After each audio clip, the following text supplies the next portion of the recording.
9 месяцев назад я решился на создание декоративного огорода на своем участке. Я сделал необходимые замеры, нарисовал эскиз и приступил к реализации. Для этого пришлось убрать все старые грядки, перекопать, выровнять землю и сделать разметку новых.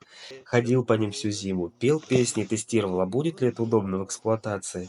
Накупил кучу семян, раскладывал из них садовые пасьянсы и подбирал лучшие сочетания растений. Экспериментировал с созданием декоративного огорода в кашпо в своем зимнем домашнем огороде. Рисовал схемы цветников. Их получилось 10. Они будут объединены повторением растений и общей колористической гаммы, и все же каждый из них будет уникальным. А параллельно я выращивал рассаду из семян и делился с вами полезными советами.